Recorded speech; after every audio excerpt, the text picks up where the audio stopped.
చిట్టిబాబు గారు. నమస్తే అండి చిట్టిబాబు గారు, వెల్కమ్ టు వార్ రూమ్. అలాగే జ్యోతిష్య పండితులు ప్రశాంత్ శర్మ గారు. నమస్తే అండి ప్రశాంత్ శర్మ గారు. అలాగే సీనియర్ జర్నలిస్ట్ అనలిస్ట్ మధుసూదన్ గారు. నమస్తే అండి, వెల్కమ్ టు వార్ రూమ్ అందరికీ. ఫస్ట్ ఆఫ్ ఆల్ చిట్టిబాబు గారు, మీరు సినీ ఇండస్ట్రీని రిప్రజెంట్ చేస్తూ ఉంటారు ప్రతిసారి. ఇక్కడ జరిగిన సభా విధానం కానీ లేదంటే అక్కడ జరిగిన వ్యాఖ్యలు కానీ వాటి గురించి బ్రీఫ్గా మీరేం మాట్లాడతారు? అనంత శ్రీరామ్ అధిక ప్రసంగం అని మాట్లాడతారు. అది అధిక ప్రసంగం. కర్ణుడు వీరుడా సూర్యుడా అనే ఆయన ప్రశ్నించే స్థాయి, ఆ స్థాయి కానీ ఆ ఇది కానీ అతనికి ఉందని నేను అంగీకరించట్లేదు. ఎందుకంటే దానవీర సూరకర్ణ తీసిన రామారావు గారు ఆయన అవపోసలు పట్టినవాడు పురాణాలు. అవపోసలు వీళ్ళకి దూరం నుంచి తెలుసు, నాకు దగ్గర నుంచి తెలుసు. మాకు ఆయనకున్న బంధం, మా నాన్నగారు ఆయనకు రాసిన సినిమా, ఆయన ఎంత పట్టుందో ఆయనకి పురాణాల మీద, హిస్టరీ మీద అనేది మాకు తెలుసు, బాగా తెలుసు. అంత అవపోసన పట్టిన ఆయన దానవీర సూరకర్ణ తీసి ఆయన ఏదో రాజ్యం ఇస్తే దానం అయిపోయిందా, ఈ పిచ్చివాగుళ్ళు ఆయన తన శక్తిని మించి తను ఊహించుకుని మాట్లాడటం. తను ఏదో 4 పాటలు రాశాడు, okay, that doesn't mean is పండితుడు, పండితాగ్రేసుడు ఏం కాదు. పురాణాల గురించి అవపోసన పెట్టి పురాణాల గురించి తను ఒక స్టేట్మెంటు, కమిట్మెంట్, ఒక స్ట్రాంగ్ చెప్పగలిగిన సమర్థుడని నేను అంగీకరించట్లేదు. అదే నోటి దూల కొద్దీ ఏదో మాట్లాడేసి నేను సైతం మాట్లాడగలని మాట్లాడకపోతే నథింగ్ బట్ దట్. ఆయన మాట్లాడైతే ఇప్పుడు ఆయన మరి రావణాసురుడు పండితుడా లేక రాక్షసుడా ఏం చెప్తాడు ఆయన? మన పురాణ పాత్రలో ప్రతి పాత్రకి 2 కోణాలు ఉన్నాయి. రావణాసురుడు తెల్లారేటప్పటికీ 1 కోటి శివలింగాలకి పూజ చేసే పండితుడు. రాముడు యుద్ధానికి ముహూర్తం రావణాసురుని అడిగాడు. సో అంతటి మహాపండితుడు. మరి రాక్షసుడు కదా, ఏది ఏ కోణంలో చూస్తే ఆ కోణంలో చూసినప్పుడు అతను గొప్పతనం. చిట్టిబాబు గారు, అంటే చిన్నప్పటి నుంచి చెప్తూ ఉంటారు మహాభారతంలో మనకి ప్రతి సమస్యకి సొల్యూషన్ దొరుకుతుంది. మన రియల్ లైఫ్లో ఉండే క్యారెక్టర్స్ కూడా ప్రతిదీ కూడా మహాభారతంలో ఉంటుంది. మనం రిలవెంట్ చేసుకుంటూ కూడా మాట్లాడతాం. ఏదైనా తప్పు చేస్తే ఏంట్రా రావణ్ లాగా, లేదంటే ఏదైనా దానం చేస్తే ఏంటి కర్ణుడిలా దానం చేస్తున్నావా, మంచి చేస్తే రాముడిలాగా, ఇలా కంపేర్ చేసుకుంటూ ఉంటాం. అన్ని క్యారెక్టర్స్ ఉంటాయి మీరు అన్నట్టు.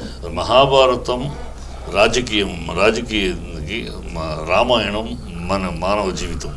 ఈ 2 పురాణాలు, 2 జీవితాలు మనకు నేర్పింది ఏంటంటే, రామాయణానికన్నా ఒక కుటుంబం, ఒక వ్యవస్థ, కుటుంబ వ్యవస్థ. ఒక బిడ్డ తండ్రితో ఎలా ఉండాలి, ఒక భార్య భర్తతో ఎలా ఉండాలి, ఒక తమ్ముడు అన్నతో ఎలా ఉండాలి, ఇలా కుటుంబ వ్యవస్థలో ఒక రాజు ప్రజతో ఎలా ఉండాలి, ఇలా దాంట్లో అనేక కోణాల్లో అనేక ఘట్టాల్లో మనకు చెప్పారు. సో దట్ అది మనకు ఒక బైండింగ్ ఐ ఓపెనర్ లాగా ఏదైనా అన్న రెఫరెన్స్. రాముడు చూడు, తండ్రికి మాట జవదాటకుండా ఎలా ఉన్నాడు రాముడు.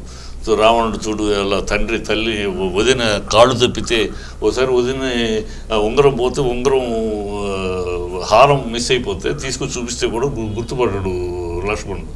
ఏంటంటే తర్వాత మెట్టిలు చూపిస్తే గుర్తుపడతాడు. అదేంటిది మెట్టి గుర్తుపెట్టే హారం గుర్తుపెట్టే, ఏనాడు నేను వదిన మొహం వెంకి చూసేది కాళ్ళ మెట్ట చూసే మాట్లాడు, అందుకని నాకు మెట్లు గుర్తు. సో ఇవన్నీ మనకంటే వదినని అలా గౌరవించాలి, వదినని ఒక మరిది ఎలా గౌరవించాలి, ఇలా అనుభవం చెప్పకుండా మనకు కొన్ని కుటుంబ వ్యవస్థలు.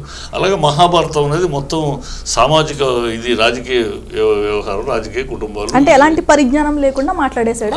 ఎలాంటి పరిజ్ఞానం, అసలు రామాయణం ఏంటి, మహాభారతం ఏంటి, హిందూ ఏంటి, హిందూ అంటే హిందూ అజ్ఞానం నుంచి జ్ఞానంలోకి తీసుకొచ్చేది హిందూ. ఈ భారతదేశంలో ఈ హిందూ హిమవత్ పర్వతాల నుంచి ఇక్కడ దాకా పుట్టిన ప్రతోడు జ్ఞానం హిందూనే, హిందూ జ్ఞాని. హిందూ అంటేనే అర్థం అది. హిందూ అంటే ఏదో వేరు, హిందూ మతం వేరు, హిందూ ధర్మం వేరు, సనాతన సంస్కృతి వేరు, సనాతన సాంప్రదాయం వేరు. సనాతన సాంప్రదాయం 2 మిక్స్ చేసి మాట్లాడేస్తున్నారు ఇవాళ. అది వేరు, ఇది వేరు. హిందూ ధర్మం వేరు, సనాతన సాంప్రదాయం వేరు. హిందూ ధర్మంలో సనాతన సాంప్రదాయంలో రుగ్మతలు దీంట్లో లేవు. కనుక ఆయన సగం తెలిసి సగం తనకు తెలిసిన సగం నాలెడ్జ్ తోటి, హాఫ్ నాలెడ్జ్ తోటి ఏదో చాలా గొప్పగా మహావిజ్ఞాని పండితుడు అనే లెవెల్లో మాట్లాడేశాడు. అది అధిక ప్రసంగం ఖచ్చితంగా. ఇట్లా ఎక్స్పెక్ట్ చేసి ఉండకపోవచ్చు అనుకుంటారు, రైట్? ప్రసాద్ గారు, మీరు ఓవరాల్గా సభ జరిగిన విధానం అన్నీ చూశారు. అసలు పర్పస్ ఏంటనుకుంటున్నారు సభది?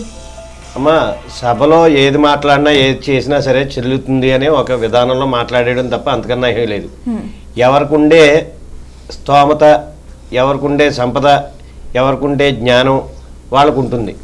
అయితే మనం నిలబడేది కూడా ఎటువైపు నిలబడ్డామా అన్న చూసుకుని మాట్లాడాలి.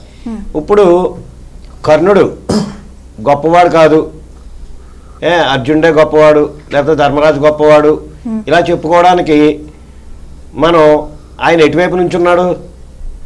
ధర్మం వైపు నుంచున్నాడు. ఏదైనా సరే ఒక సినిమా చూపిస్తున్నాడు అనుకో, విలన్ని చూపిస్తాడు, అలాగే మామూలు వాడిని చూపిస్తాడు, హీరోని చూపిస్తారు. అలాగని హీరో మంచోడు విలన్ క్యారెక్టర్ చేశాడు కదా, ఈడెప్పుడు తప్పుడు మనిషి అని చెప్పి ఎవరిని కూడా లెక్క వేయకూడదు కదా. అలాగా ఆయన దాన ధర్మాల్లో ఇంత అంత మనిషి కాదు కర్ణుడు.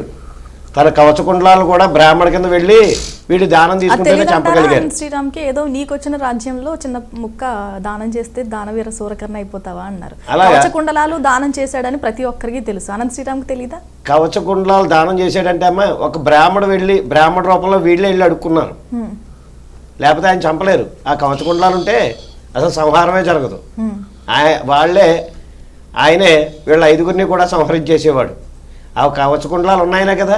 అంటే ధర్మాన్ని అంటే దాంట్లో ఔన్నత్యం ఏంటంటే కవచకుండలాలు ఇవ్వటం అనేది ఆయన దానకర్ణుడు నో లేదు అనే మాట అనడు. అన్నందుకు బ్రాహ్మణ వేషంలో వెళ్ళి అడిగారు, బ్రాహ్మణుడికి దానం అడిగినప్పుడు ఇవ్వాలని. అందుకని ఆయన తన ప్రాణప్రదమైన కవచకుండలాన్ని కూడా కోసి ఇచ్చేశాడు. అది గొప్ప, అంతటి గొప్ప దాన విషయంలో అంత గొప్పోడు అని అది చెప్పడం కోసం. అది అంటే ఇప్పుడు దానం విషయంలో కర్ణుడు గొప్పవాడా?